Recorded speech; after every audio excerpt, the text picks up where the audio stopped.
All right, guys, so for Tool Time Tuesday today, I'm gonna open up a package.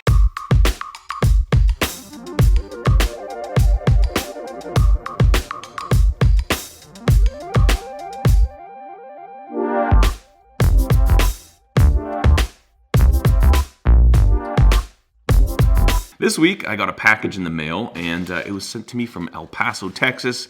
It took like 5 weeks to get here. But my buddy CJ Miller had sent me a product, something that he had purchased for himself. It was too small. He needed a larger size and sent a smaller one to me. It's in my hand right now. This is the thing that he got, and let me just show it to you. First, as soon as you see it, try to guess what it is. What could that be? A lot of you guys may have figured it out already. With the more you see, the more it might make sense. There's the maker's mark. Although talking to my buddy, he doesn't believe this company makes it. And when I say this company, I don't even know which company that is. But I'll try and do a little bit of research after I shoot this video and put some links in the description. Also, there'll be a link to CJ Miller's Instagram and then also a podcast that I did with him. He is a helicopter mechanic for the U.S. Army and he works on the Chinook helicopters. Really interesting podcast. You can check that out. Also, these Tool Time Tuesdays, I don't mean for them to just turn into me showing things from people that I've had on my podcast. So why would you want one of these? Well, typically when I grind my knives, I grind them like this. I'll come up to my grinder. We're just going to pretend there's a grinder in front of me. And I hold the knife like this. I support the knife like this, keep my thumb on the back to work my pressure, and I grind like that. And that's great. I really like being able to feel the temperature of the blade.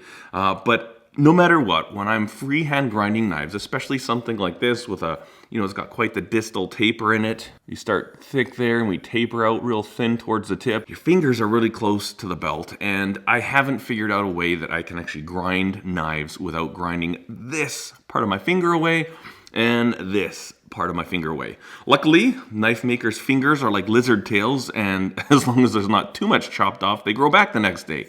At least mine do. What this thing is for is to kind of help alleviate that problem. So this obviously is a hole where you'd put your finger, and this is a little ledge to hold the knife.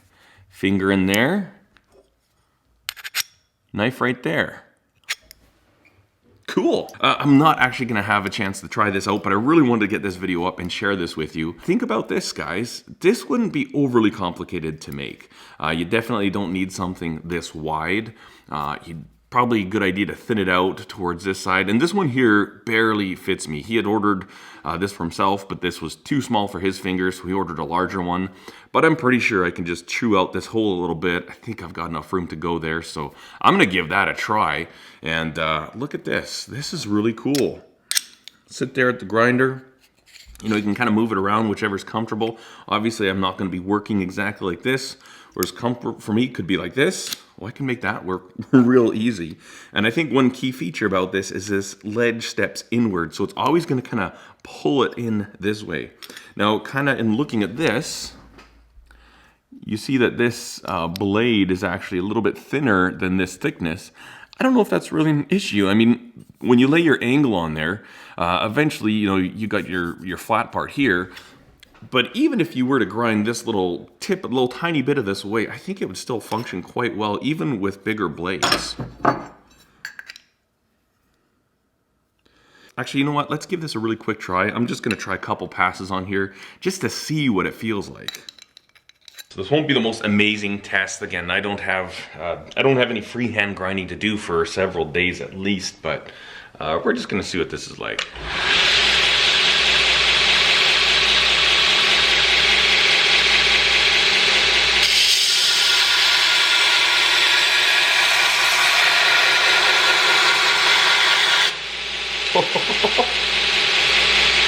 I really like that.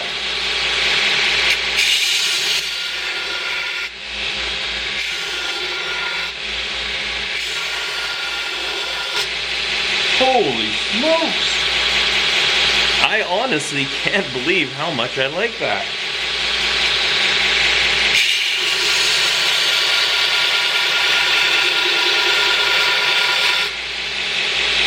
Wow.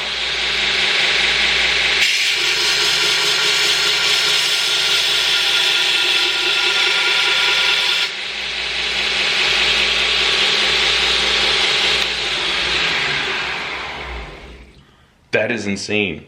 I like that. I don't know if you can tell from the angle there. The first grind I did, I actually just kind of held it at the end and moved it along.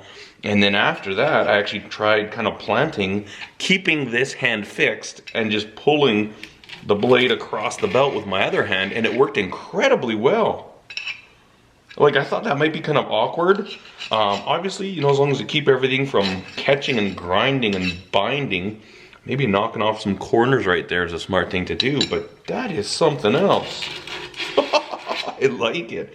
The other thing I was doing, in the beginning I was just using my thumb right here, and at the end I was actually moving my thumb up on the blade, and as long as you've got enough height here, this isn't a really tall knife anyways, so a lot of knives should be able to do that.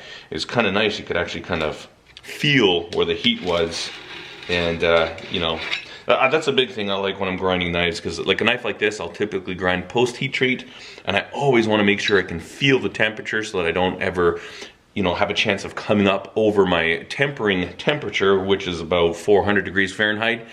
Doesn't take too much on a grinder to get the steel over 400 degrees Fahrenheit, but usually you can feel it, and it's very uncomfortable long before it gets to that temperature. So there's a safety in, you know, having your fingers on the bevel on the knife when you're grinding it, so you can register the temperature. But this is something else. I'm actually really surprised how much I like this. I didn't think I would be a huge fan of this, but that is actually really cool. What do you guys think? What do you guys think about this concept? I personally think it's a really good idea. I thought it was a good idea, but you know, when I heard about it, when CJ told me he was going to send it to me, I thought, oh, that's kind of interesting. Never really thinking that I would actually, you know, realistically consider this to be an active part of my process. But for that little like 30 seconds or a minute of grinding I did, I am a huge fan of this thing. I'm pretty sure you're going to see a lot more of this in upcoming videos. Just think about that. You know, you've got your knife supported like that. You can move it around, or you can just plant it at the end, however you like to grind. You don't need to have a tool rest on there. And if you like a tool rest, that's fine. Or if you like a jig, that's fine. There's so many ways to make knives, and none of them are wrong, as long as you have a sharp and pointy object, or just a sharp object at the end of it. That holds an edge. But I think this is a really interesting product. Again, I'll try and do some research, see if I can put a link to it in the description.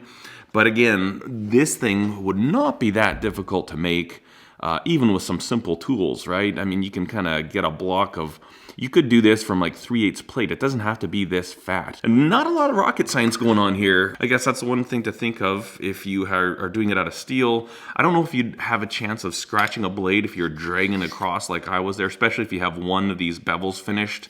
Go to drag it across, that might not be something so good.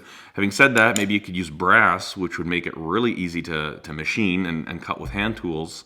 And then you probably wouldn't scratch so much. Still can get scratches, but interesting little product. I thought I'd share this with you guys. I thought this was really cool. Real quick Tool Time Tuesday today. Nothing too crazy, but thank you, CJ. I appreciate this, buddy. I'm gonna definitely be using this and be playing with this.